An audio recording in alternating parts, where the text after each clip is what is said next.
सरकार ने अपनी 2 मिनट में पूरी बात करना है।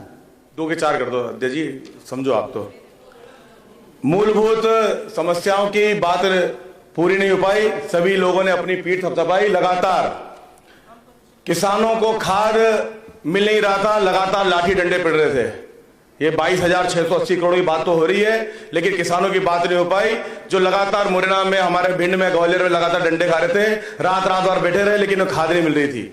भेदभाव इतना हो रहा है हम कांग्रेस के विधायकों के साथ में कि 15-15 करोड़ रुपया बीजेपी के विधायकों को दिया गया, लेकिन हमको 5 लाख 10 लाख देके भूल गए कि हम विधायक है भी कि नहीं है। हमारी जनता, हमारे क्षेत्र की जनता भी आपके प्रदेश की जनता है, जिसका संरक्षण करना अध्यक्ष जी आपकी जवाबदारी बनती है। मैं चाहता हूं कि आप इस ओर ध्यान दें।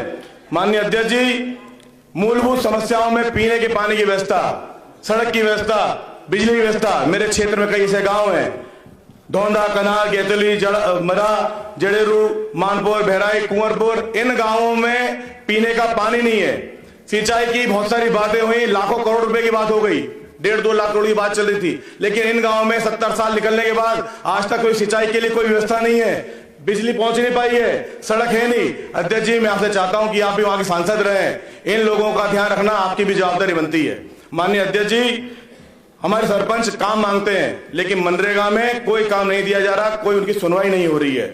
नल जल योजना आपकी पूर्णतः असफल हो चुकी है। जिन गांव में टंकी बनी है वहां पर लगातार यहां पर असत्य बात बताई जा रही है। हमारे किसी भी गांव में, किसी भी एक घर में टोंटी से पानी नहीं निकल रहा है। माननीय अध्यक्ष जी, शिक्षा के क्षेत्र में कई बातें की गई, नए सीएम राइज की बात की गई। मेरे क्षेत्र के बस्तौली, केमपुरा, रामपुरा में आज तक 77 साल के बाद भी स्कूल की व्यवस्था नहीं है। ऐसे कई गांव है जहां पर एक भी स्कूल में कहीं लाइट नहीं है, कहीं पानी चूरा है, कहीं पर कोई व्यवस्था नहीं, भवन नहीं है, पेड़ों के नीचे बच्चे पढ़ने जाते हैं, बरसात होती है तो स्कूल बंद कर दिए जाते हैं, कई स्कूलों में शिक्षक ही नहीं है, इतनी दूर स्कूल है जहां पर बच्चे पहुंचते नहीं है। मेरा निवेदन है आपसे कि इस अनुपूरक बजट में इसकी व्यवस्था वापस कराने की आप कृपा करें।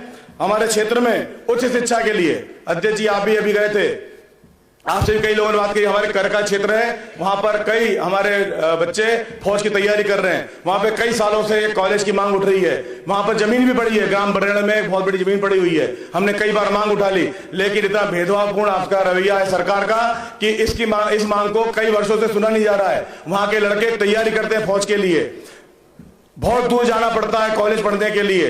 कोई भी उन बच्चों के लिए आज तक आप लोगों ने भिंड और मुरैना में सरकार ने कोई चिंता नहीं करी कि ये बच्चे हमेशा शहादत पाते हैं। हमेशा फौज में और पुलिस में जो शहादत होती है वो हमारे क्षेत्र के लोगों की होती है, लेकिन आज तक कोई स्पोर्ट्स कॉम्प्लेक्स की व्यवस्था, कोई भी उन्हें भर्ती करने के लिए, भर्ती होने के लिए उन्हें सागर जाना पड़ता है और उनसे इतने दोयम दर्जे का व्यवहार सरकार द्वारा किया जाता है। ट्रेनों में उतारा जाता है, जहां पर ज्यादा उड़दंग होता है वहां पर उनका ही नाम लिखा जाता है। हमारे भिंड और मुरैना के लोगों के साथ हमेशा दोयम दर्जे का व्यवहार किया जा रहा है, और जिसमें सबसे ज्यादा सर्वाधिक मात्रा शहीदों की होती है तो हमारे मुरैना और भिंड के लोगों की होती है। माननीय अध्यक्ष जी, मेरा निवेदन है